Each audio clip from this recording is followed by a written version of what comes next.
The next leading scholar that we'll be looking at now is the third of the major scholars of that era, whose school of Islamic law survived until today.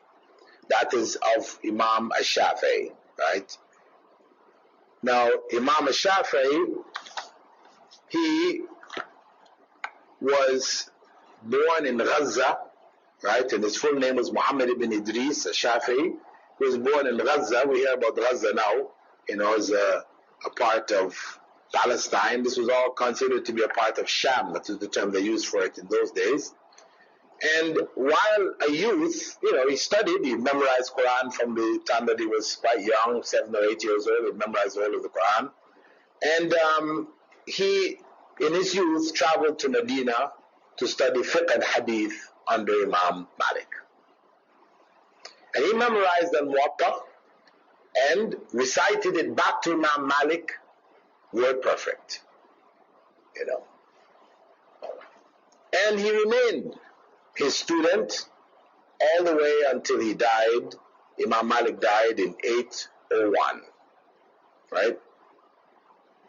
So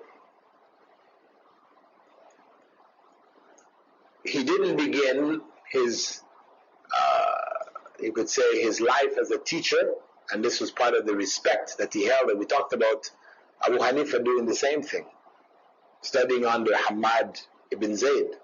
That though he had reached the level of being a scholar and a teacher himself, and Hamad used to make reference to him in his classes, he would, out of respect for his teacher, he wouldn't teach until after he died.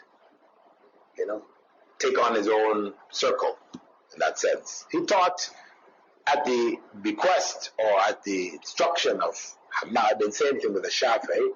He wouldn't take on the life of the teacher, and he wouldn't go anywhere. He'd stay under Imam Malik until he died. So after he died, then he went to Yemen, right? And there he became a teacher. He was teaching in Yemen. And he continued there as a teacher for 4 years until word came to the Abbasid Caliph of that time, Harun al-Rashid. Remember, we said he was a fiqh scholar, of Islamic law, scholar in his own right. Word came to him that Imam Shafi'i had began to lean towards the Shiite views, etc. See, what was happening is that Imam Shafi'i had absorbed the fiqh of Imam Zayd whilst he was there. And Imam Zayd's fiqh, remember, was the fiqh of the family of Ali, which was part of the Hijazi fiqh. And because of the fact that Yemen was under Shiite control at the time, this is where the word had spread, and because of the debates he had with certain scholars from Iraq, right, taking a different position from them, some of them, spread the rumor that he had come under Shiite influence. So he was arrested, actually, and taken in chains to Baghdad. And there, he had to defend his positions before the scholars there in Baghdad. But of course, when he was in a court situation defending his position, he's defending it as a scholar and a student of Imam Malik, primarily. So when they heard his reasoning and his evidences, they had to accept this man was a scholar, he was not a Shiite, etc., and he was immediately set free. But he didn't just pick up and leave. What he did was, since he was then already there in Baghdad, he sat under the students of Imam Abu Hanifa, under Muhammad al-Shaybani, and studied under him. And what he did then was he combined the fiqh of Hijaz with the fiqh of Iraq. He extracted what he considered to be the most correct rulings, and he made a combined fiqh there. And he, at that point, wrote a book, and he had a following. He had large number of students around him. He wrote a book which he taught called Al-Hujjah.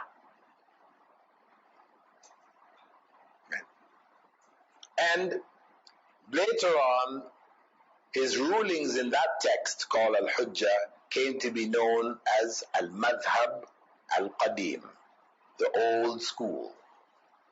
Because after teaching there in Baghdad, studying and then teaching in Baghdad, after combining the rulings, he went on to Egypt, as we said earlier, and absorbed the knowledge of Imam al-Layth, which elevated the level of knowledge from the Hijaz region, this sound ruling of Imam al-Layth. And he was now obliged to change his positions. Number of his positions, so many that he had to write a new text all over again. His new text came to be known as Al-Umm. Al-Hujjah means the proof. Al-Umm, like the mother, but literally here it means the essence. Ummul Kitab, mother of the book, it means the essence of the book. Al-Umm. So that was his new book. And that book, for his students, came to be known as Al-Madhab Al-Jadid, the new madhab, right? And this was Imam al-Shafi'i. And he rejected any offers for appointment. Also, he wasn't interested in that, and taught independently, remaining in Egypt. He was far enough away that his independence didn't threaten the Baghdad rule, so they didn't really bother him in that regard. But what he was noted for among the major imams was that he systematized fiqh, the usul, the foundations of Islamic law. He systematized it. He was the first one to put it in a systematic order. Now all the others used them, used the different usul, but they had not systematized it, and their students hadn't. So Imam al-Shafi'i, he was the first to do so. And he did so in a work called Al-Risala. Al-Risala, and this has been translated into English. It's a book worthy of purchasing and studying. Now, among his students who studied under him in Baghdad, when he put together his text Al-Hujjah, was Imam Ahmed ibn Hanbal and Imam al-Thawri. Imam al-Thawri, though he was a scholar in his own right, he studied under Imam al-Shafi'i. Imam al-Shafi'i was so outstanding a scholar that Imam al-Thawri studied under him. Not the Thawri, Sufyan al-Thawri, but another Imam called Imam Abu Thawr, whose madhab we'll be looking at after this. Imam Abu Thawr, he came after, maybe we're not taking it. But he also had a madhab considered among the minor madhabs of that time. He was a contemporary of Imam Ahmed ibn Hanbal. Anyway, onto the sources of the Shafi'i madhab. Qur'an and Sunnah, like everybody else, the same. Nobody differed on this. The difference between himself and the Hanafi school and the Maliki school was that on one hand, he rejected the position of well-known hadith mashhur for Islamic law. He rejected that. And basically he took the same position as Imam Malik, in that the hadiths, if they were authentic, he gave precedence to them. However, he rejected Imam Malik's position on the we say the custom of the people of Medina being considered hadith, also narrated in custom, that could overshadow an individually narrated hadith. So Imam Malik, though he held the sunnah in the second category, if there was a custom of the people of Medina which they agreed upon, this may take precedence over individually narrated hadiths. So Imam Shafi'i rejected it. He brought the position that if the hadith is authentic, that's it. Absolutely. Abu Hanifa said the same thing, but he added the condition for law to be used as an evidence in law. It had to be also famous, authentic, and well known. Now, the third principle, ijma, he recognized it also, but he had doubts about ijma after the time of the Sahaba. After the time of the Sahaba, he had doubts about it. And his student, Ahmad ibn Hanbal, rejected it outright. Ahmad ibn Hanbal's position was anybody who claimed ijma after that of the Sahaba is a liar. Meaning, not literally that they were liars, but they're not correct. There's no way. Right? Shafi'i had doubts about it, but he did feel there were some rare cases where it could be said. So in those cases, he did consider it as the third major source. As to individual opinions of the Sahaba, he accepted them if they were not in variance, if they were not contradicting each other. Right? So if you had an individual Sahabi saying something, but there was nothing else said from the other Sahaba, then yeah, because this is different from ijma of the Sahaba. Right? If the majority of the Sahaba had a position, and an individual Sahabi had a different position, that's the Sahabi's opinion at variance with the rest of the Sahaba. He wouldn't accept that. He would go with the majority. But if you had an individual Sahabi with an opinion, and there was no majority there, nobody else said anything opposed to what he said, then he would give precedence to it over his own personal opinion.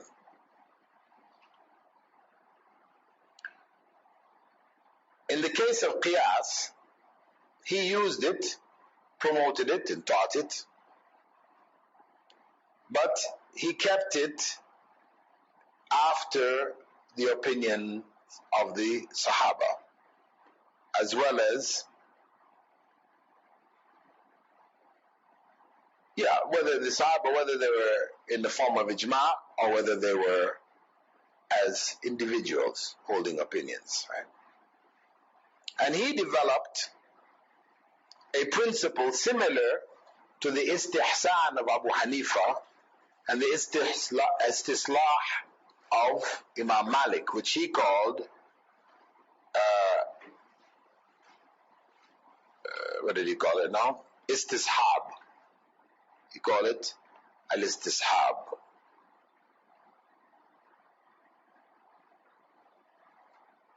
Now, what he meant by istishab was basically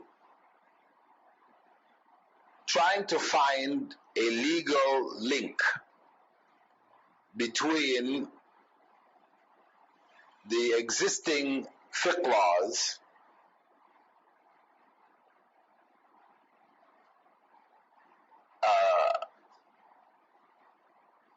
which would not necessarily be the obvious conclusion of qiyas. But if he found some other links which would not be sufficient to bring about a ruling of qiyas, then he would, if that qiyas ruling was not practical, he would then use the other links as a means of deriving a practical law. Right? The others, when they use istihsan, they didn't necessarily have to have any link. Right? His was sort of more grounded in the sense that he can relate it back to something from the Qur'an and the Sunnah. The others were more prepared to use the custom of the people as sufficient value to override qiyas.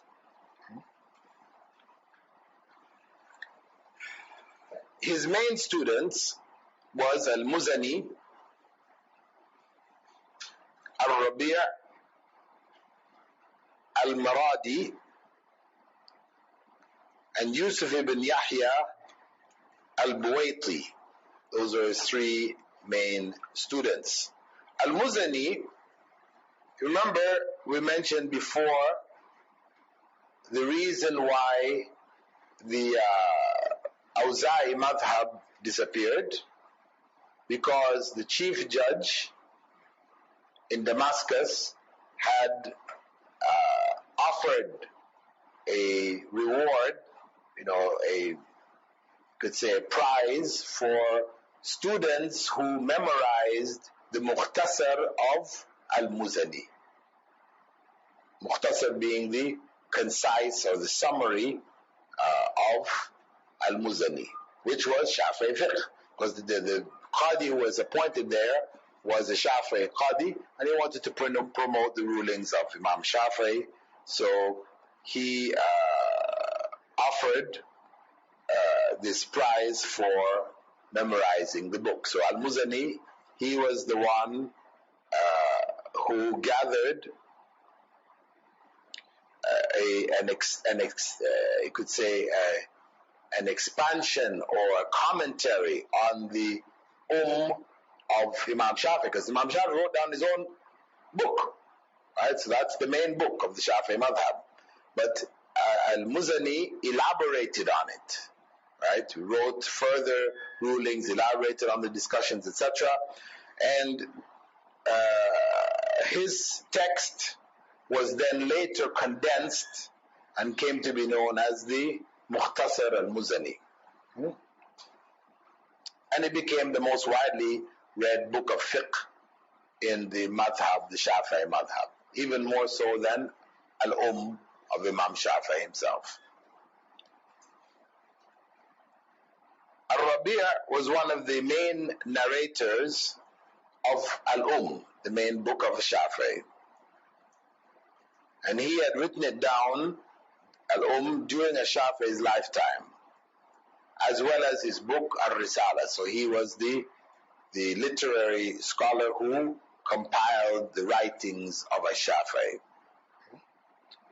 Yusuf ibn Yahya, he became the main teacher to replace Imam Shafi'i after Shafi'i died, continuing the madhab. But he was later imprisoned and tortured to death in Baghdad because he had rejected the Mu'tazilite philosophy on the creation of the Qur'an. Right? There was the period during the rule of some of the later Abbasid caliphs where the Mu'tazilite philosophy had become the philosophy of the caliphs themselves. They were influenced by Mu'tazilite scholars, and it became their way of thinking, and then they start to make an inquisition, forcing the Ummah to accept this point of view. Imam Ahmad stood firm and opposed this wave, was imprisoned and also beaten, etc. But he survived the imprisonment. They couldn't kill him because he was too popular a scholar. And so eventually the rule or the promotion of the Mu'tazilite idea was repealed, and Imam Ahmad was set free, and the Mu'tazilite wave was stemmed and overturned. But Al-Muzani is among the scholars who were killed for his opposition against the Mu'tazilite philosophy. Now, in terms of where we can find the Shafi'i madhab, we find them in Egypt, that is the main madhab of Egypt. Southern Arabia, in Yemen, besides the Zaydi madhab, in Hadramaut, in Sri Lanka. It's not mentioned there, but in southern India, places like Chennai and Madras in southern India, central, you find the Shafi'i madhab there. In Indonesia and Malaysia and the Philippines, the Shafi'i madhab is, the Philippines is not mentioned here either. And East Africa, places like Kenya, Tanzania, and in South America and Suriname. We mentioned earlier that the Hanafi madhab is in Suriname and also the Shafi'i madhab. Why? Because the British brought indentured laborers, virtual slaves, from both India and from Indonesia to work the plantations there. And they became the majority of the population. And due to the Suriname. Yeah, sorry, the Dutch. No, because what happened is that the British brought first, because you had Dutch Suriname and you had British Suriname. Yeah. So it was called Dutch Guyana. Yeah, it became known as Suriname. And the other segment came to be known as Guyana, right? So Suriname, as I said, Suriname had, this is where the Indonesians were, because Indonesians were not in what came to be known as Guyana, that portion of the two Guyanas. So what happened was that with the mixture, the majority are from Indonesia, right? A minority from India, of Indian origin. So what happened there is, because of the rigidity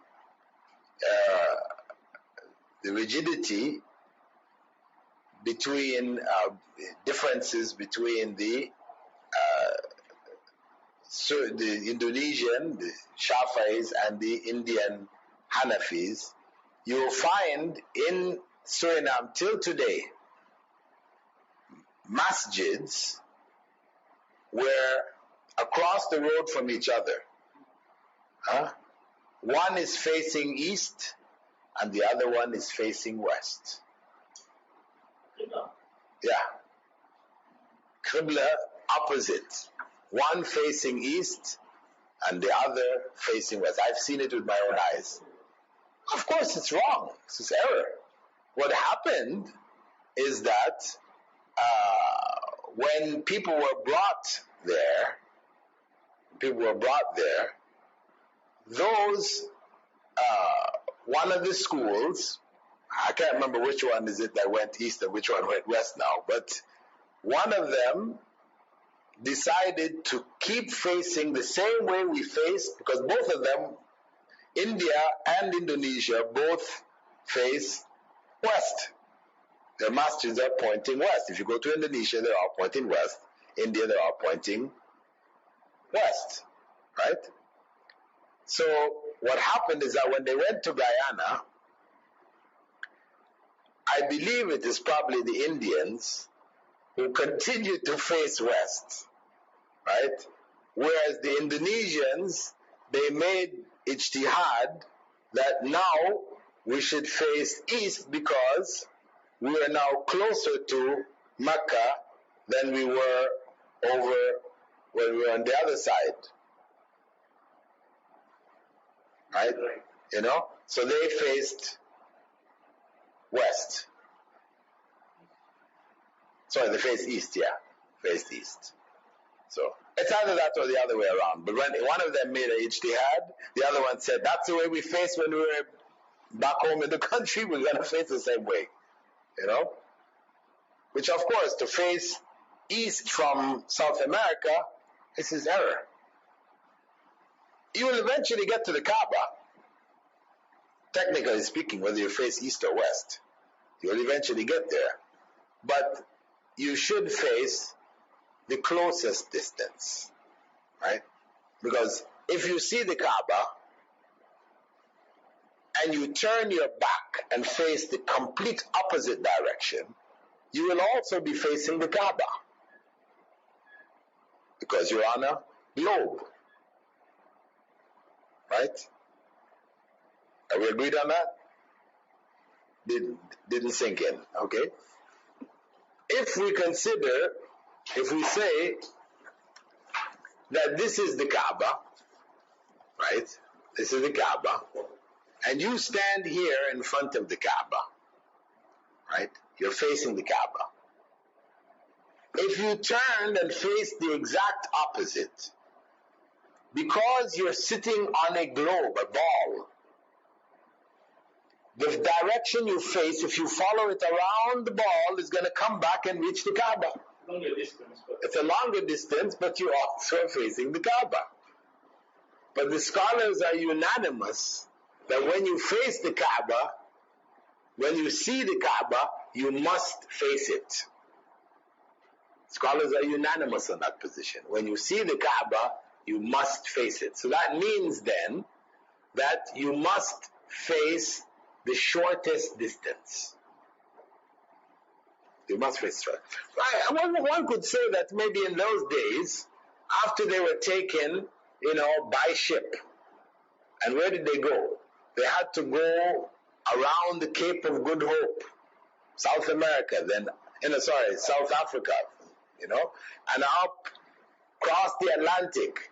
They may say, hey, that's even farther than we had to go from India or Indonesia. The distance is much farther, right? So you understand, they could have made conclusions based on that distance, which wasn't really a real geographical distance, because how the globe was set up was really, maybe there were some uncertainties at that time when they were taken there, because they were taken there in a way back like in the 1700s and so on, right? So we can allow for even errors in ijtihad there. But the point is that the two communities should have agreed, and either they both face, all of them face east, or they all face west. Then they should have corrected it, yes.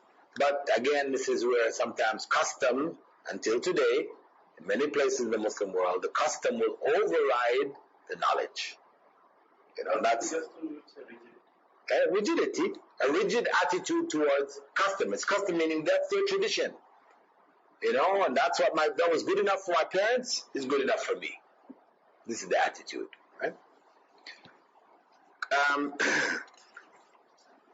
So if we look back at the Shafi'i madhab, and what we'll do is we're probably going to stop here. There are three other madhabs which we'll take in the next class. If we look back at the Shafi'i madhab and try to then compare and contrast the differences between the Hanafi, Shafi'i, and Maliki. In the case of the Qur'an, we don't find any difference, because the text, there is no question about its authenticity. We don't find any difference in terms of accepting the text as evidence. However, we did have differences in interpretation. Verses from the text may have been interpreted in different ways, and we're going to look at that when we come into the section where we deal with the reasons for differences among the scholars. But in fact, differences in interpretation, because you may have a wording, you may have an expression in the Quran, for example, where Allah says, about the need for cleaning oneself, ghusl, etc., or purification, it mentions there, إِذَا لَمَسْتُمُ النِّسَاءَ, if you touch women. So, touch could mean literally you accidentally touch, or it could mean you deliberately touch, or touch could mean actually having sexual relations. And this is the three different positions which these scholars took. Shafi'i took the position it meant accidental. That was enough. Accidentally, your wudu is gone. Maliki, position of Imam Malik was, if you touch deliberately, meaning you touched and you got pleasure from it, your wudu is broken. Imam Abu Hanifa, he took the position that even if you touched and got pleasure from it deliberately, your wudu is not broken. Only because he ruled that the touching that is referred to here in the verse meant sexual intercourse. So though all three of them agreed on the text, all three derived three different rulings from it. So in the end, one now has to go back to say, well, which ruling should we follow? What do we do now? Then we go back and look at the evidences that each one used to support his position. And we find that Prophet Muhammad ﷺ is authentically reported by more than one of his wives that he used to kiss them, step into the masjid, and lead the salah. So that rules out the position of Imam Shafi'i and also Imam Malik. Of course, one who says, well, he didn't have desire when he kissed them, we have to say, well, oh, please, do you have evidence for that? Did the Prophet ﷺ, say, maybe, Aisha had said, well, he was not like the rest of people. But this is her personal opinion. She cannot use that. You can't use that as evidence to say the Prophet ﷺ didn't feel any pleasure from kissing his wives. He was a human being. So really that position cancels the position of the other two scholars. And the position that it referred to sexual intercourse, this is the strongest one. And it is supported by the linguistic implications also. Because lamastum, if you have studied the Arabic language, is different from lamastum. Lamasa means just to touch. Lamastum means to touch each other. So there's the implication already there. And that is the, we call metaphorical usage of the Arabic text. So, though they agreed on the text and its authenticity, there were disagreements which arose in terms of interpretation.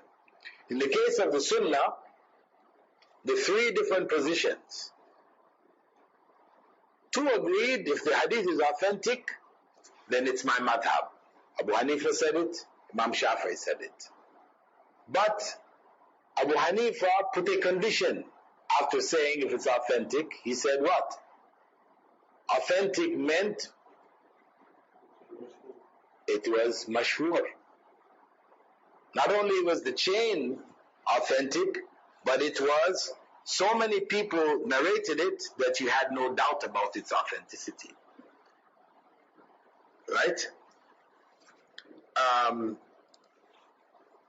In terms of the position of ijma, we then found different attitudes towards ijma. We had the ijma of the Sahaba, which they all agreed on.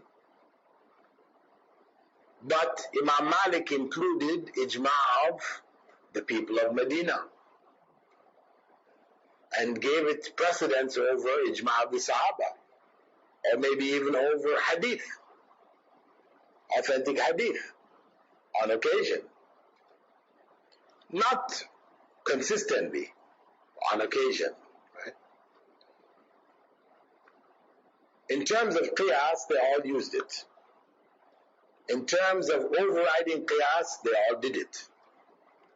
But the reasoning they used for overriding differed. But the principle of overriding qiyas, because of the human element in the qiyas, as we said, not being revelation in and of itself, this became a necessity. This became a necessity. There's important points to grasp, because the questions which will come in this regard, I won't ask you like fine details about when was Imam Ahmad ibn Hanbal born, who was born first? Was it Abu Hanifa or was it Imam Malik? They were contemporaries. We don't need to go into who was born first. What I'm going to ask you, or what is the name of all of the students, I'm not going to necessarily ask you. Though I may ask you, whose student was Abu Yusuf? Because that much you should know. Or Muhammad al-Shaybani, because he was a teacher of others. So that type of question may come. But one which requires more critical thinking, like what was the difference in the opinions of the great Imams with regards to the Qur'an, or with regards to the use of hadith, then we should be aware of these differences. Okay, do you have any questions anybody would like to raise? Now comparing the system with the left also. Now, as we see, Muhammad ibn Abdul Wahhab, he also tried to revive Islam in part of Saudi Arabia. But his teaching was not part of the Mazhab. But these scholars, they were called as Mazhabs. Why so?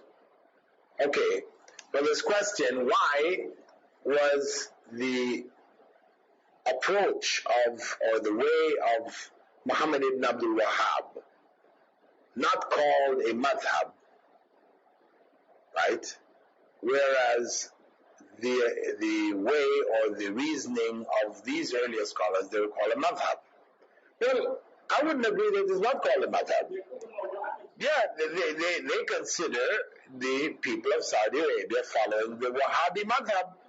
I've heard that expression used all the time. The fact of the matter is that Imam Muhammad ibn Abdul Wahhab followed the Hanbali madhab.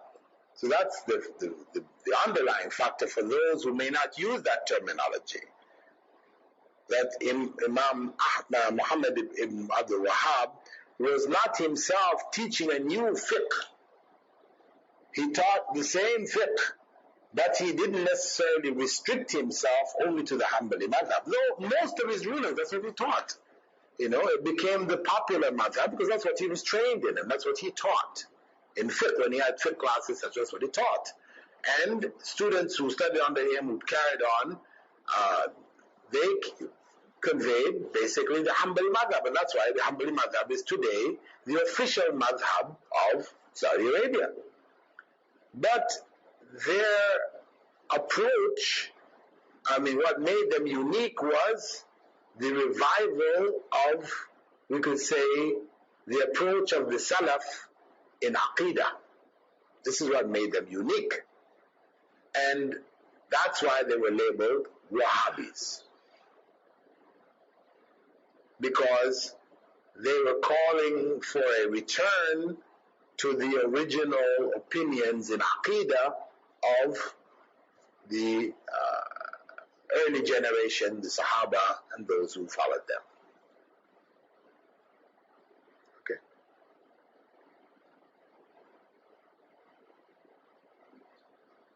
Any questions? Further questions?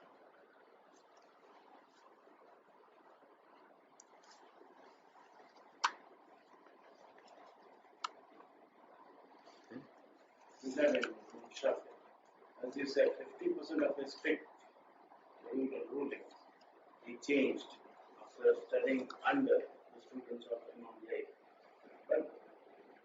But especially in parts of India where I stay, it's usually not mentioned. What can be the reason? Okay. And any examples of like changes? Change in the Well, let's put it this way. Brother's question, why is it not mentioned when the Shafi'i school is taught?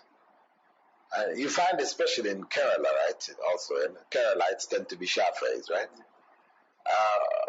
Why is it not mentioned there when the school is being taught that Imam Shafi'i changed so many of his rulings? Well, it's mentioned in scholarly circles. This is something of scholarly discussion because the madhab is still presented as the madhab, the Shafi'i madhab, right? We'll break for the adhan. Alhamdulillah, salatu wassalam rasulullah. So what we were saying, concerning the reason why Hanafis are not taught that, I'm adding. The reason why it is said that Hanafis, it's not taught that Abu Hanifa's rulings were overturned by his students, or that Imam Shafi'i changed his own rulings. As I said, this is not taught to the common person. People would say that this would create doubts in their minds. Okay? So you want to keep it simple. This is the Shafi'i school, this is the Hanafi school. But among the scholars, those who are studying, when they study, their fiqh, etc., to the depth, then this is known. The books, it's mentioned in their books, etc. Changes in the rulings. I gave you an example before of the changes from Abu Hanifa's rulings. I don't have off the top of my head, a ruling which changed in the Shafi'i school from his old ruling to the new one. But if one takes up any of the books which are extensions of the madhab, commentary on the madhab, like the classical book of Shafi'i madhab is known as Risala? No. Risala is on Usul Fiqh. The classical text was that written by Imam al-Nawawi. It's called Al-Majmu'.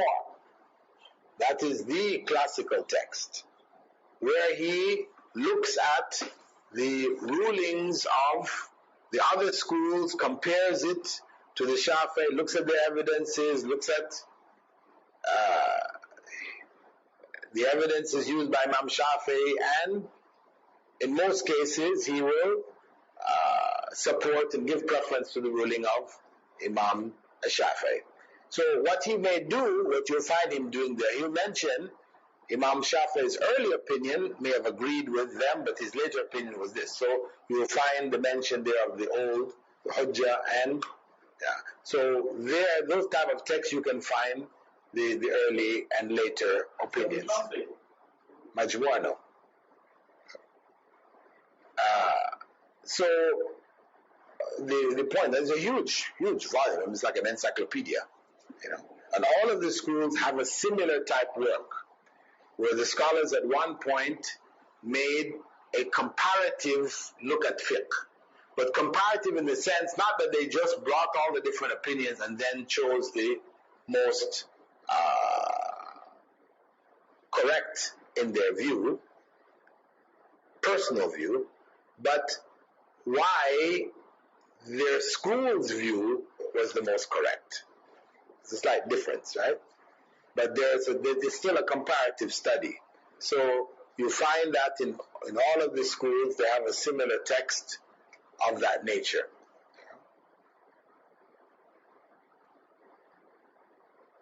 Any further question?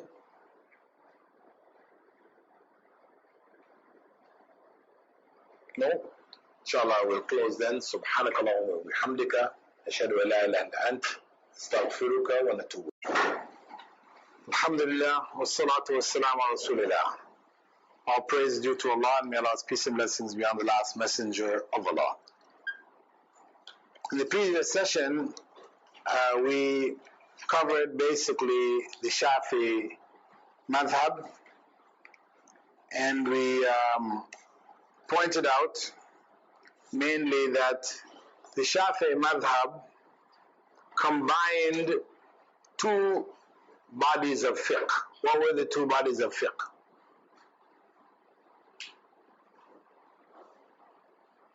Fiqh of Hijaz and Iraq. Yeah, the fiqh of Hijaz, which was, you could say, expressed, or the leading proponent of it was Imam Malik, and the fiqh of Iraq. He combined those two and composed his first collection of, you could say, rulings, his first collection of rulings, which would express his madhab, and entitled it what? Al-Hujjah.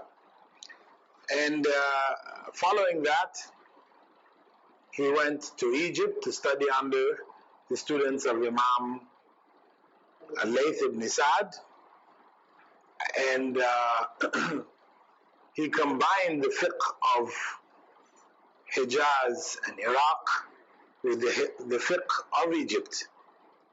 And with that, he wrote a new text changing many of the rulings from his previous, and he entitled that Al-Umm. Right. So what we see in Imam al-Shafi'i was that he exemplified the scholars of his era who traveled widely, gathered knowledge from the various sources, were not rigidly restricted to any one source, though it was their practice to not teach independently until after their main teacher, their mentor, died. Not necessarily that they stuck with the rulings of their mentor, and that is in the case of Abu Yusuf and Muhammad al-Shaybani. We know they changed many of the rulings of Abu Hanifa. Similarly, Imam Shafi'i went against many of the rulings of Imam Malik. But out of respect to their teacher, they didn't start teaching others, even though they had reached the level of being teachers themselves. They didn't do so until after their teacher, main teacher, had died.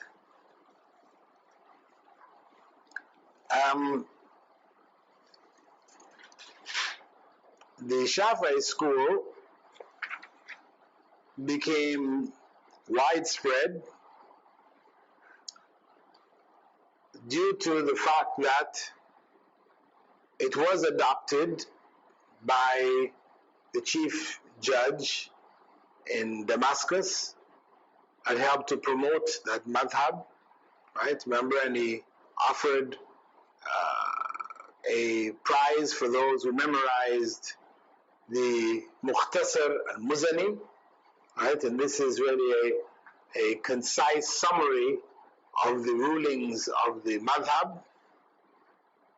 That was a big factor in causing it to spread. But the fact that Imam Shafi'i settled in Egypt was enough for his school of thought to overshadow that of Imam al-Layth. Anyway, among the greatest students of Imam al-Shafi'i was none other than Imam Ahmed ibn Hanbal, who was born in 778 and born in Baghdad, where he grew up and became one of the greatest hadith scholars of his time.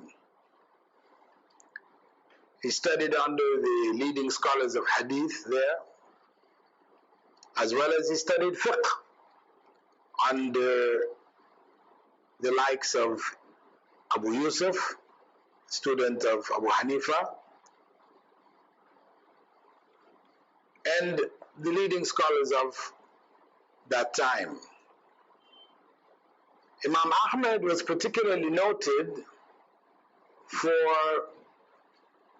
the stance that he took against the Mu'tazilite thought, which had been adopted by the Caliphate during the time of his prominence, and they sought to promote and to force their ideas on the Ummah as a whole.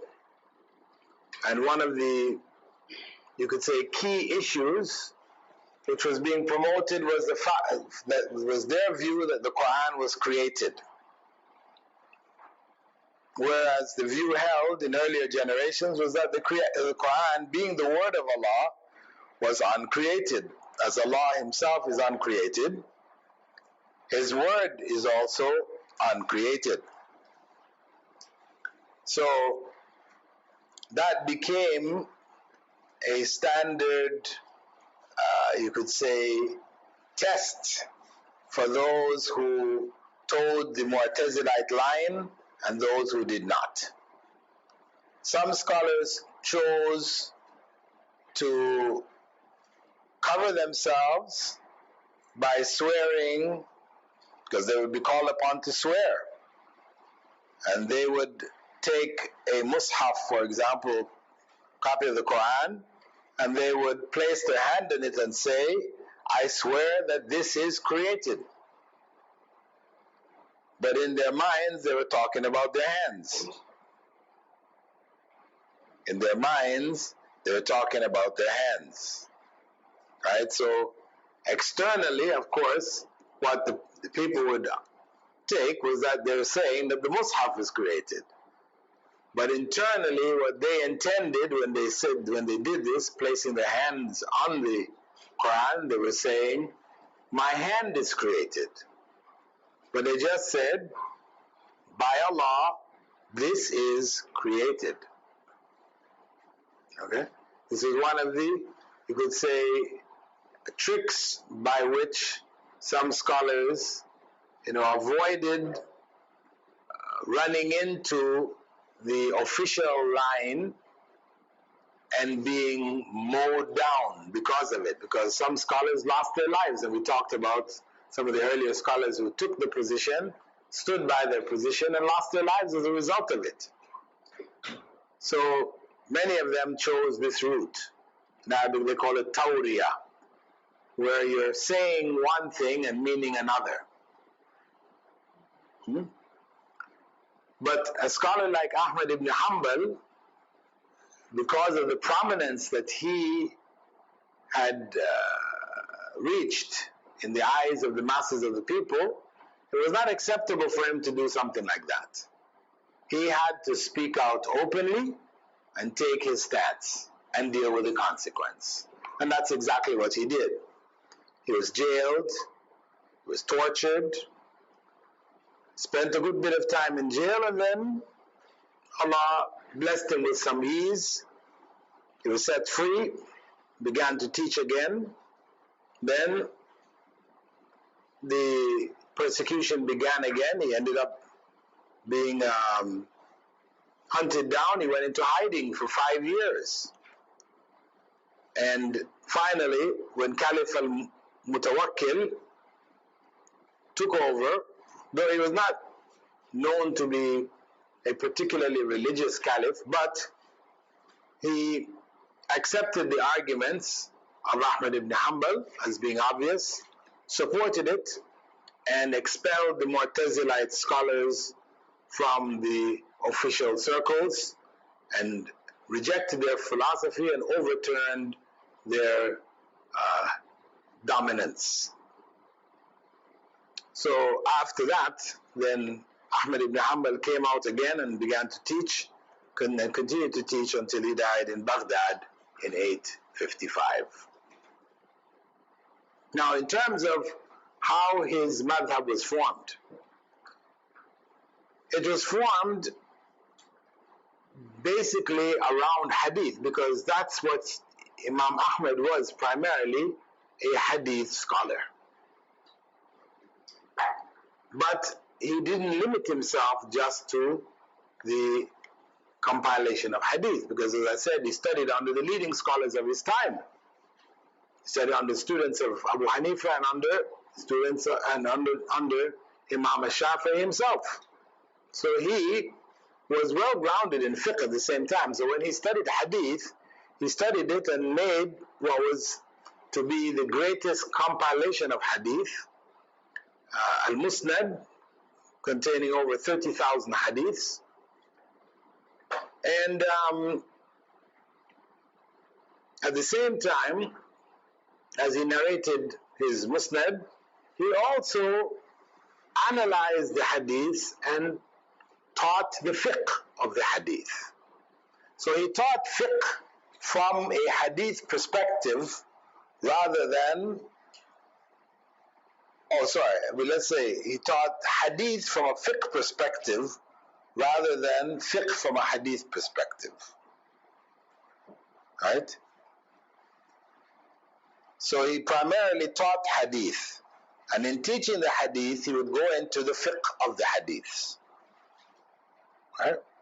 And so you find his Musnad, for example, his great compilation, it wasn't organized into chapters of fiqh as Bukhari, Muslim, and the other hadith collections were. That was the next stage. That his students, like Imam Bukhari and Muslim, they were both students of Ahmad ibn Hanbal, they now reorganized the hadith collections in accordance with the common chapters of fiqh. But Ahmad ibn Hanbal, being a hadith collector, a compiler, scholar, first and foremost, he compiled the hadiths according to the names of the Sahaba, alphabetically. Because what concerned him was who narrated this hadith. That was the most primary concern. So he put them alphabetically, and that was the format of his Musnad. Then, in his interpretations, he would draw hadiths from various other sources and fill out his explanations. And he would also mention the opinions of the Sahaba. He gave prominence to it. And he forbade his students from recording his rulings. Right? He forbade his students from recording his rulings. You see, this is a common practice amongst the majority of the scholars of his time. Because of what? For fear that they would follow something. Because he changed his opinion. He kept changing his opinion. That's Abu Hanifa. Alright. But it doesn't develop until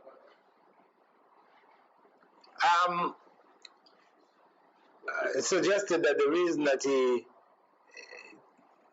didn't allow them to write it down was because he didn't want it to develop into a madhab. I mean, the point is that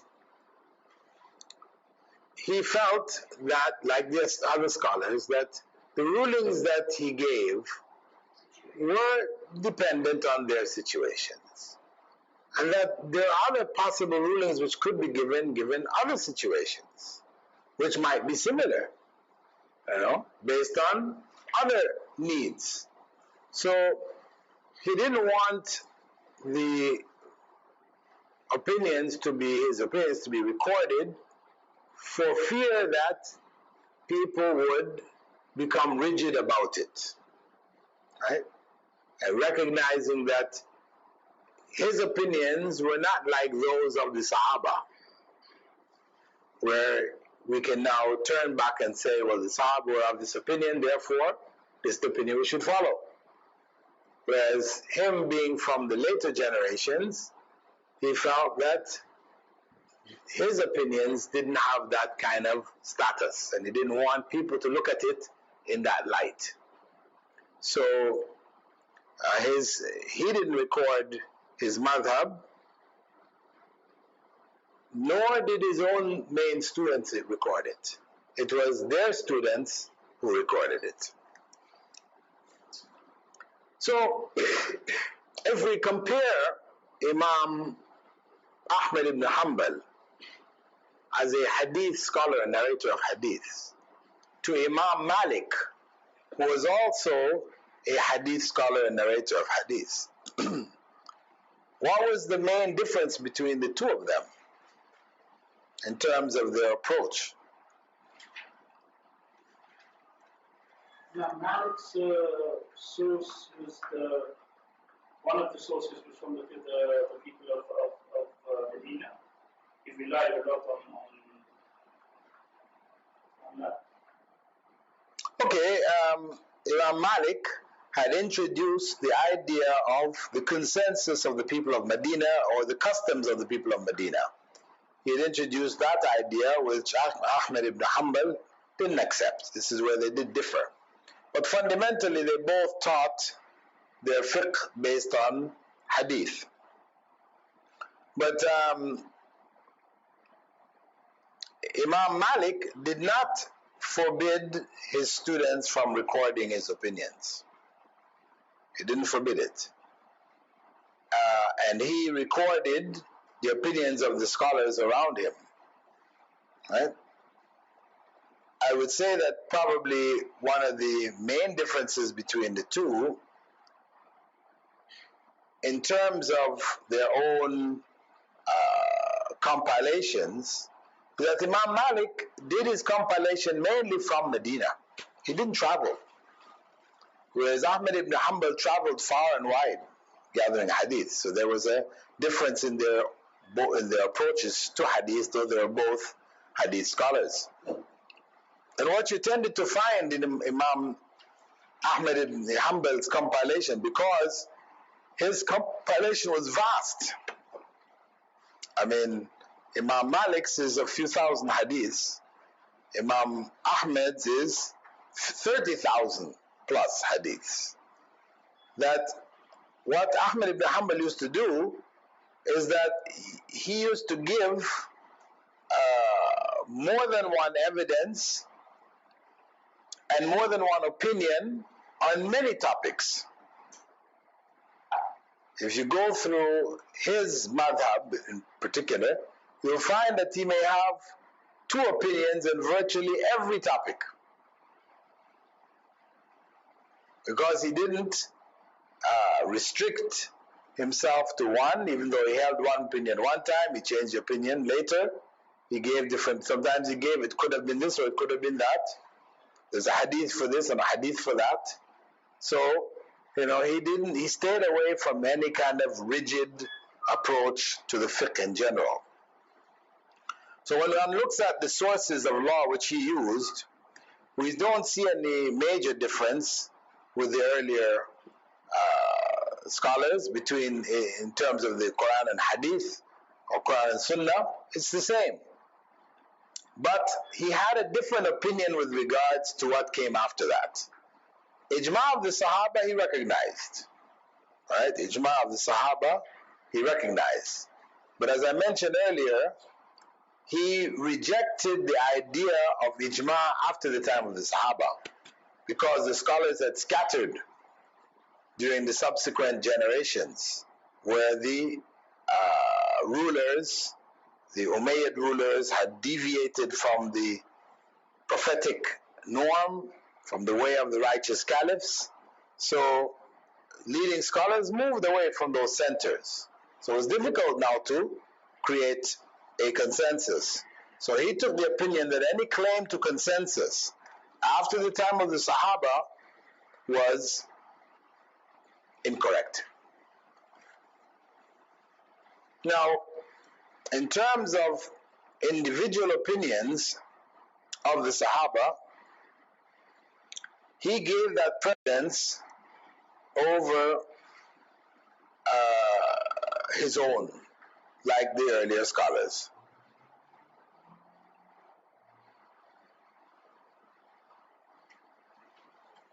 But what he used to do, which was different from the others, is that Abu Hanifa, Malik, and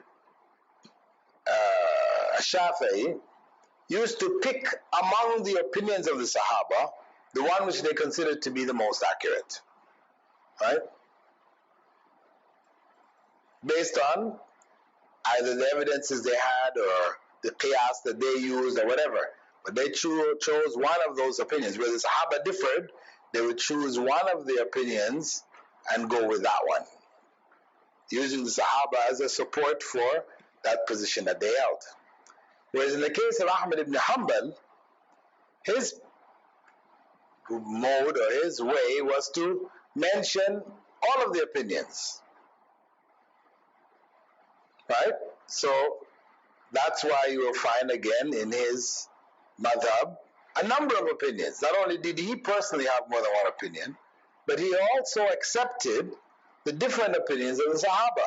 So they may have differed into one or two or three different opinions, and he would give all of these opinions as possible options on any given issue.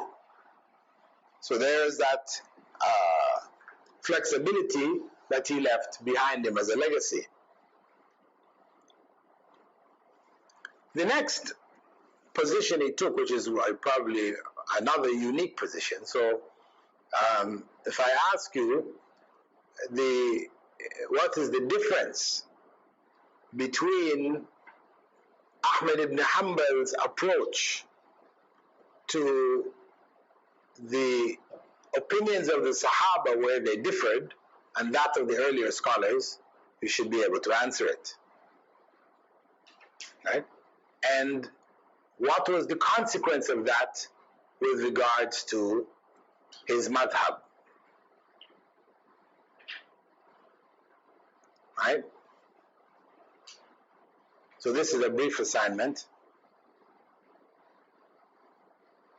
It's only a one-page paragraph analyzing basically what I just finished explaining to you. But I want you to be clear on it. Okay? What is the question again? Explain the difference between Imam Ahmad's approach to opinions of the Sahaba when they differed. That means when they differed amongst themselves, and the approach of the other three leading scholars. That's the first part of the question. And the second part of the question is, and clarify the impact of his approach on his madhab.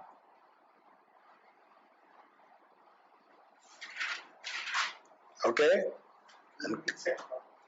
And clarify the impact of his unique approach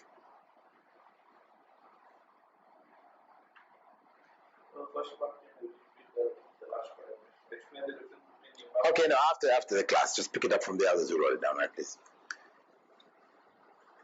Explain the impact of his unique approach on the on his madhab, right?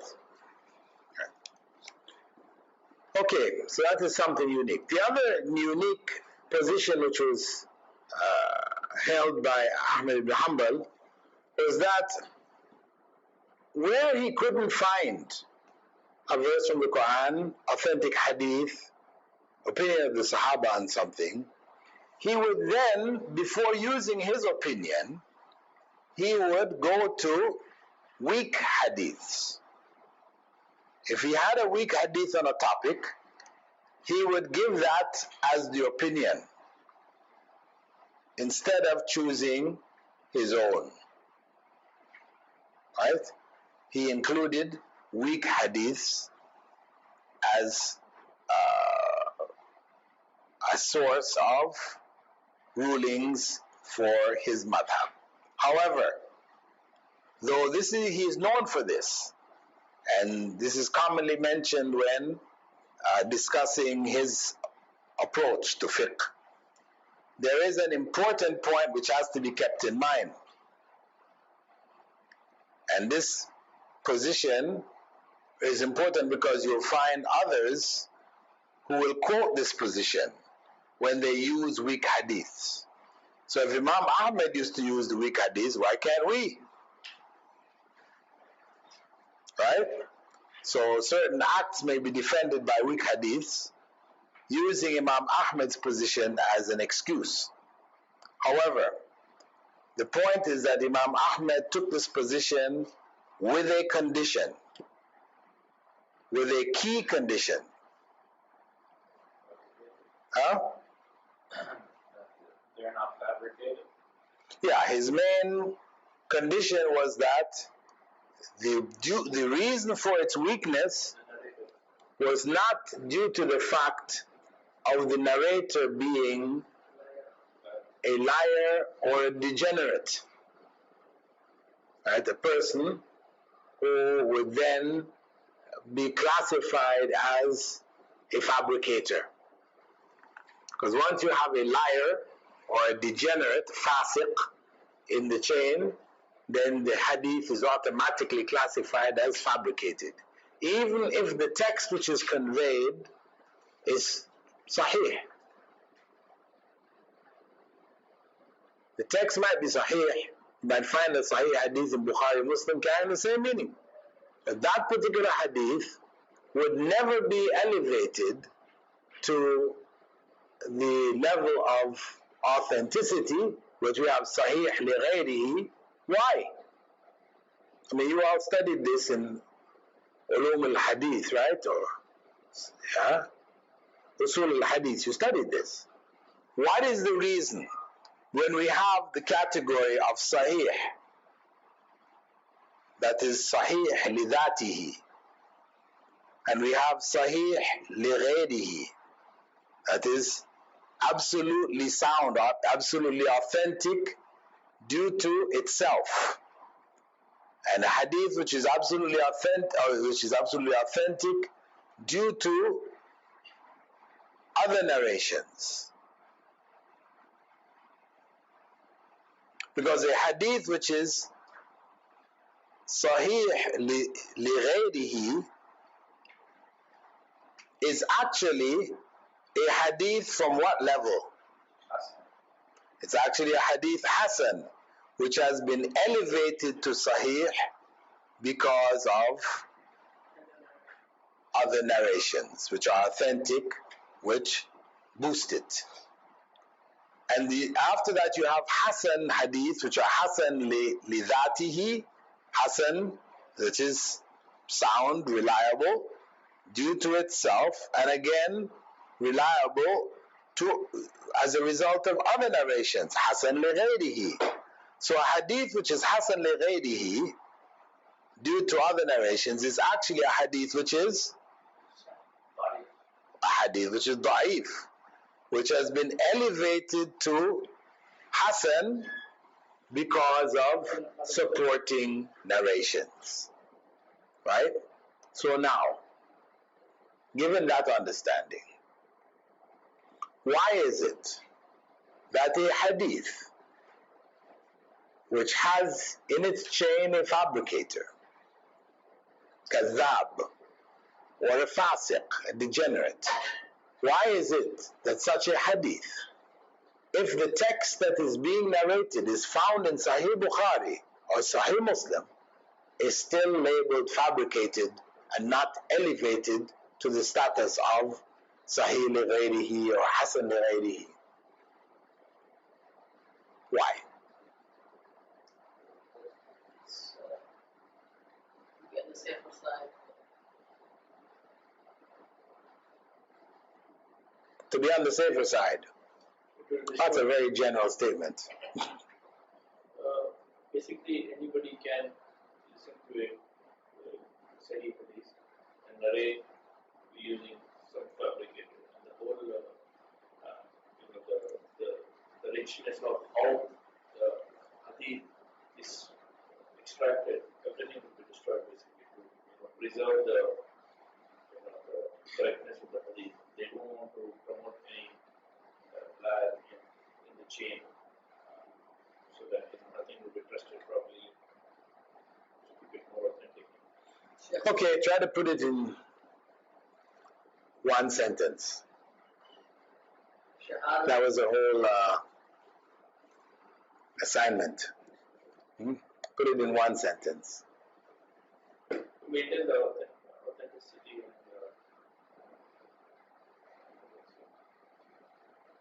Okay, The Shahada of a liar is never ever been accepted, even if he is telling the truth.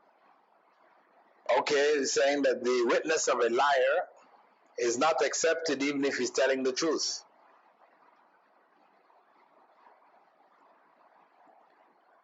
We could say that the reason why that hadith would not be elevated is because once you have elevated that hadith, then you have elevated the status of the liar. You see, because he is the narrator. That's difficult. So once you have elevated him to narrate acceptable hadiths, which will be considered hasan li ghayrihi or sahih li ghayrihi, then you have opened the door for his clearly fabricated hadiths. That's what you've done. So to keep that door closed, regardless of whatever he narrates, it's automatically labeled fabricated and not accepted from him. Maybe accepted from other than him, but not from him. So his hadith will never be elevated because he is a fabricator and cannot be trusted. So nothing that comes from him will be acceptable. It's labeled that way, right, to keep him in the status that he is, as a warning for people not to take any narration from him. Okay? So Ahmad ibn Hanbal accepted narrations which were weak due to weak memories, but he wouldn't accept narrations which were weak due to a break in the chain. Why? Because that break could have been the result of a fabricator. Right? The break could have been a result of a fabricator. So if he again accepts it with a break, and later on scholars find the missing link, then that fabricator now has become elevated. So he would only accept it where the memory of the narrator is known as a good narrator, but in his old age or whatever is known that his memory got weak or whatever, or used to make mistakes in his narrations. Mistakes, not that he was narrating things which weren't there, but maybe he'd mix up some of the numbers or some of the wordings or whatever like this. So there's clearly an element of truth in that narration, but due to the person's weakness of memory, the hadith is classified as daif. And such hadiths are the ones which may be elevated to hasan li ghayri. It's the same category that have the possibility, even if they're not, Imam Ahmad used to use them as evidence, giving them preference over his own opinion. The last evidence that he used was qiyas. He used qiyas in a limited sense,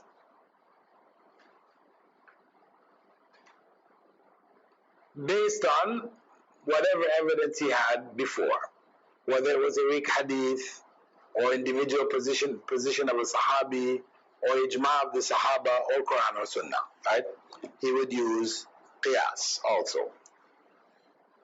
His main students were his two sons, Salih and Abdullah. Those were his main two students. He had other students, but those were the main two. As we said, among his students was Imam Bukhari, a Muslim. These were among his big students. The followers of his madhab can be found in Palestine and Saudi Arabia. These are the main two areas.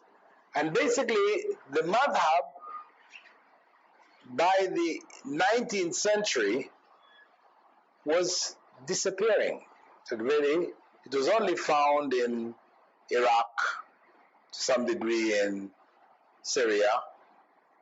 But when Muhammad ibn Abdul Wahhab had gone there to study, and he studied under scholars from that school, and one of his greatest teachers from his writings was Ibn Taymiyyah. And Ibn Taymiyyah was a scholar who grew up in the Hanbali madhab. Then it's not surprising to find that Muhammad ibn Abdul Wahhab, when he came back to Saudi Arabia and began calling to the return to Islam of the first generations, that the fiqh that he used to teach when he taught, because he was a teacher, an Islamic teacher first and foremost, the fiqh that he favored was that of Imam Ahmed ibn Hanbal.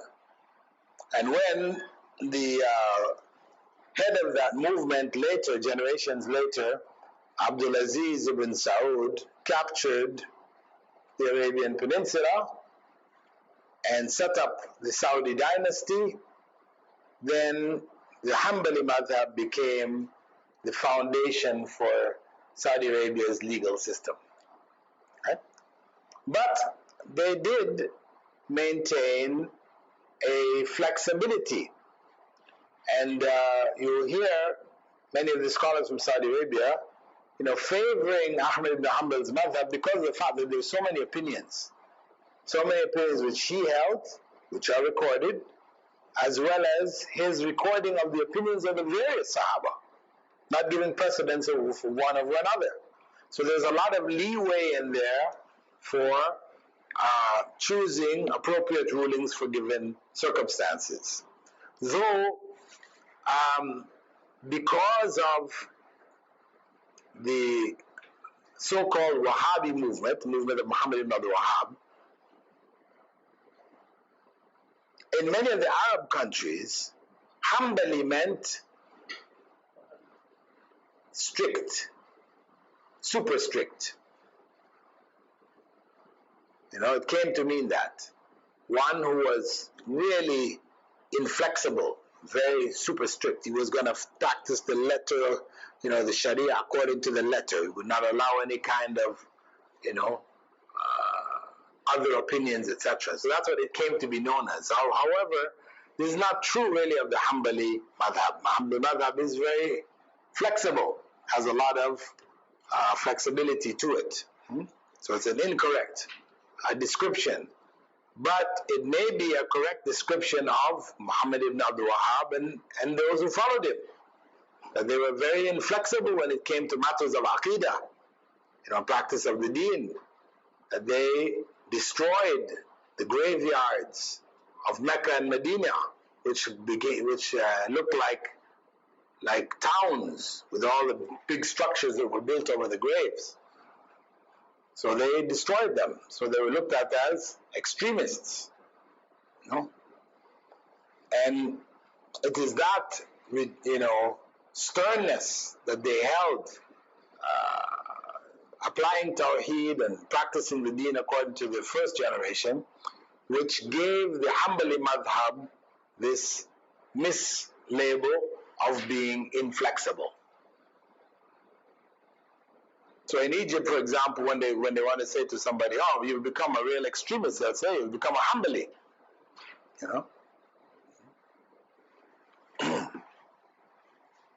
Anyway, as we said, the madhab was saved from extinction by the movement of Muhammad ibn Abdul Wahhab. Had it not been for that, virtually, it would probably have not existed today. I mean, not in terms of a number of people practicing it. Now, that summarizes the Hanbali madhab. And again, what is important to note here is the differences, similarities and the differences between Ahmad ibn Hanbal's way and that of the earlier scholars. To be able to contrast them, see the different approaches. Following that, we have two more minor madhabs to look at. The first one is known as the Zahiri madhab. The Zahiri madhab, founded by Imam Dawood ibn Ali, was born in 815 in Kufa, and who studied, his early study of fiqh was Shafi'i fiqh. Like Imam Ahmad himself, he studied the Shafi'i fiqh under the students of Imam al-Shafi'i. Then later on, in the course of his studies, he leaned more and more towards the approach of Ahlul Hadith, right? Shifting away from the fiqhi approach to the Hadith approach, using fiqh to clarify the Hadith. And he joined the circle of learning of Ahmad ibn Hanbal. And he continued to study from him, under him, for some time, until Ahmad ibn Hanbal kicked him out of his circle. Right? He expelled him from the circle because he had taken the position that, based on the obvious meaning of the Quranic text, where Allah describes the Quran as being muhdath. Allah describes it as being muhdath. He took the obvious meaning of the text and concluded that the Quran was created. So when he expressed this view in Ahmad ibn Hanbal's class, naturally, Ahmad ibn Hanbal, who sacrificed, who suffered under those who tried to promote this view, immediately asked him to leave. Right? Not wanting his ideas, not necessarily that he had become a total deviant, but not wanting his ideas to infect the others, because this was a fitna in the ummah at the time. So the quickest way to undermine or to stop the fitna was to remove him from his circle. So he separated, but he became a scholar. He had studied under Ahmad ibn Hanbal, under the students of Imam al-Shafi'i, studied hadith, etc. So he was a person of learning, personal knowledge.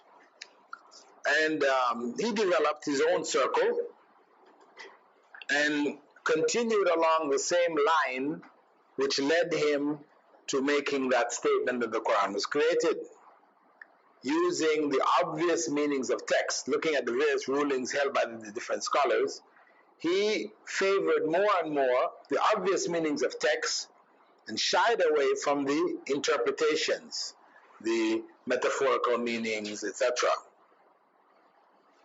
So the obvious meaning of a text is called zahir, zahirun nas. Zahir and nas. That's the obvious meaning. From zahara, which means to protrude or to become obvious or to appear.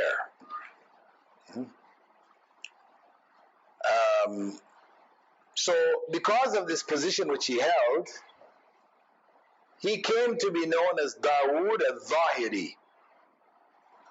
Dawood, the literalist. And his madhab came to be known as the Zahiri madhab. When you look at his approach to the various components of fiqh, we see that he followed the Quran and the Sunnah like the others, except that he focused on the literal meanings of the texts. This is where he differed from them. Also, his position on ijma' was that he accepted it, though rejecting the idea that they came to that position as a result of qiyas. he felt that the ijma of the Sahaba represented a form of the Sunnah which was not written down or conveyed verbally. The ijma of the Sahaba, he felt would only be on things which the Prophet ﷺ must have said, but there was no narrated text to support it. Right? So that's how he interpreted the ijma of the Sahaba and kept it as one of his bases for determining Islamic law. The last principle, qiyas, he rejected. Qiyas being human reasoning, and remember he is a literalist, so he didn't want to accept any of the interpretations from texts. So he came to be known as one who would firmly uphold the literal meanings and avoid the interpretive meanings, especially by qiyas. However, to complete the needs of the ummah with the issues that are arising, you're not going to find enough material in the Qur'an and the Sunnah and ijma of the Sahaba to cover everything. So even he was forced to come to reasoning. But he didn't want to call it qiyas. So what he instead chose was mafhum. He used the term mafhum. What is understood or what is implied by the text. Right? But in the end, that's your deduction. You have assumed that this text implies this. That may be accepted or may not be accepted, depending on your point of view. So he was obliged to use qiyas in a way which was virtually indistinguishable from the other ways that the other scholars use qiyas, but he called it mafhum. This was his way around it. Anyway, his school, after he left Ahmad ibn Hanbal, and people gathered around him for a while, but after some time, he lost really favor. People didn't gravitate as much in the initial stages when he was a novelty, something new. People went to hear what he had to say. But in time, people drifted back to the greater scholars. Ahmad ibn Hanbal, showed himself to be far greater. So people tended to gather around him instead. And Dawood's approach was marginalized. And the scholars who took it up were few.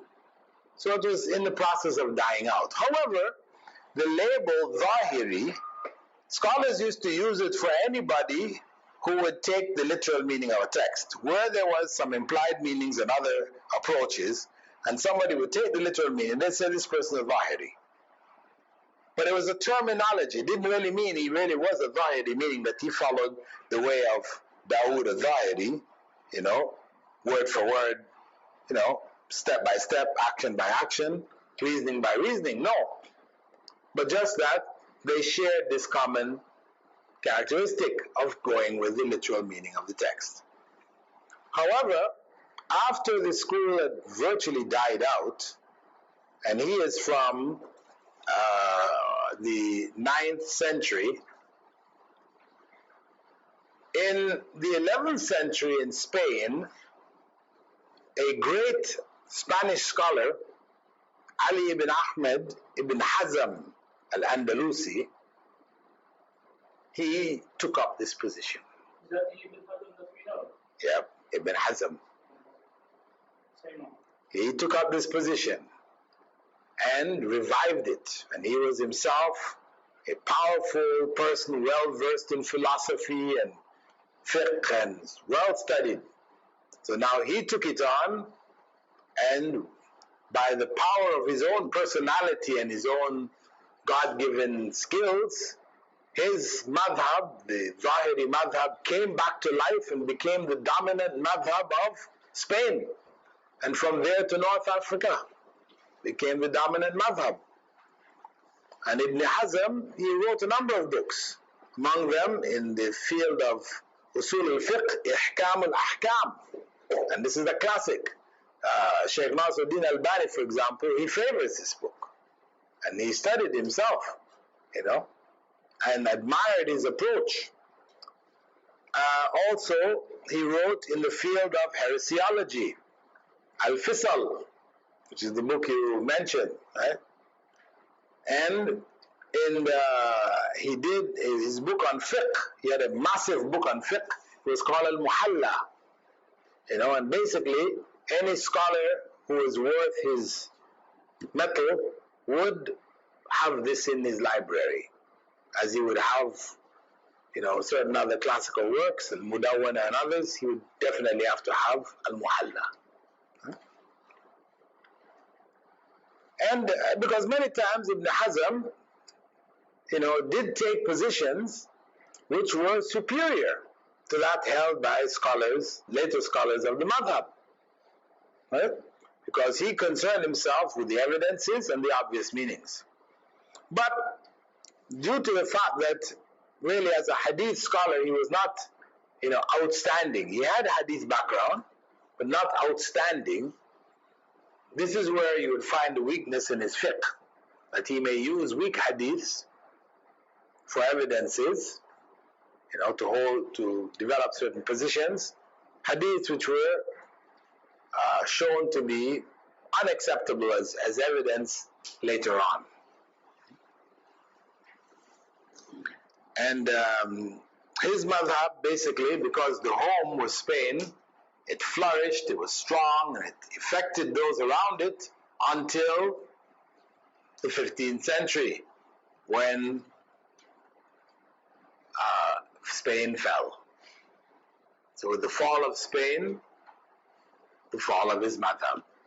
Had Spain flourished and carried on, it would have been among the major madhabs which were taught today, etc. His writings, though, his efforts, his rulings, etc., are quoted in all of the leading schools, books of the various schools today.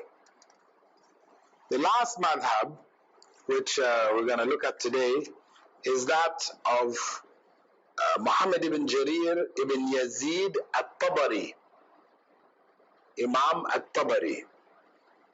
His madhab, commonly called the Jariri madhab. He was from the province of Tabaristan, and he majored in all of the various fields of Islamic learning. He became a traveling jurist. He would travel to different parts of the Ummah and act as a qadi in different lands that he went to. And he studied the various schools that were in existence. So in the areas where the Hanafis dominated, he would study everything that was available. When he went to the areas of the Shafi'is, he would study everything that was available.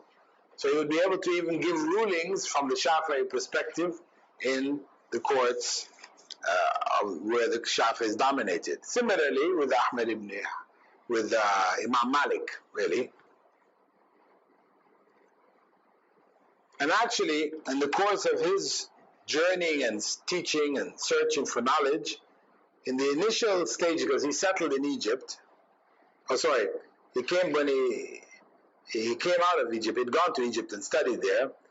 He, for the first 10 years after he returned from Egypt to his own region, he strictly followed the Shafi'i school, because that's what he had picked up there.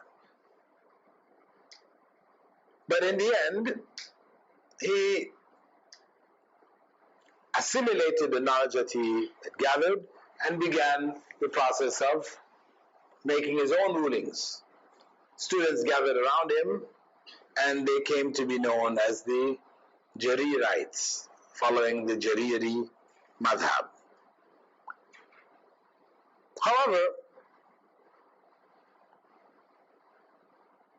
due to the fact that, on one hand, he didn't have any major outstanding students, and secondly, that he really didn't bring much which was new. He didn't really end up having a great school around him. Scholars were few. Students studied under him, and instead they were more inclined to be tafsir scholars and students, and they narrated his tafsir. He did a tafsir called Bayan, which came to be known as Tafsir al-Tabari. Jami al-Bayan was his text, came to be known as Tafsir al-Tabari. And similarly, students of history, historians, studied under him. And he wrote a book called Tarikh al-Rusul wal-Muluk, which is commonly known as Tarikh al-Tabari. It was the classic in Tarikh. And when you see how it's done, his Tarikh, he mentions all the narrations. Every single incident from history that he's narrating, he brings the full chain of narrators behind it. Based on his own scholarship, that's how he taught. So what happened is that really he produced another generation of tafsir scholars and historians, as opposed to fuqaha, or scholars, or jurists. In summary, looking back at the madhab, section of the major madhabs, we see four standing out, largely due to state support, while there were others equally strong, as dominant in certain periods of time in history, but which disappeared as a result of a variety of political, social factors. The main principles which we identified back in the time of the Khulafa Rashidun, Qur'an, Sunnah, Ijma' of the Sahaba and Qiyas, these principles remain the main principles of all of the schools.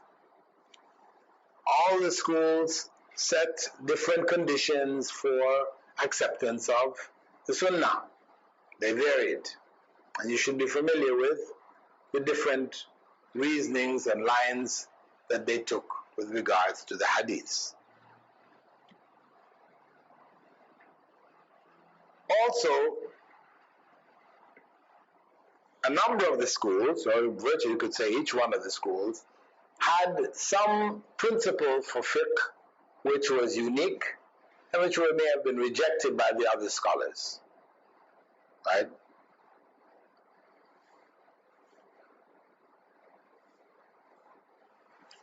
So that basically, summarizes and concludes our chapter 5, which dealt with the major schools which appeared during the fourth stage, which was the stage of flowering, right?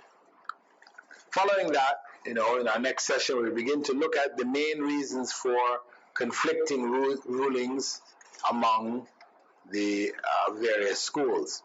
Now, we probably won't be, or maybe we'll be able to finish that, inshallah, before the exams. That would be basically your last section. Either it will be complete or it will be partially complete, inshallah. But we'll continue with the fifth stage, consolidation, section 7 onwards.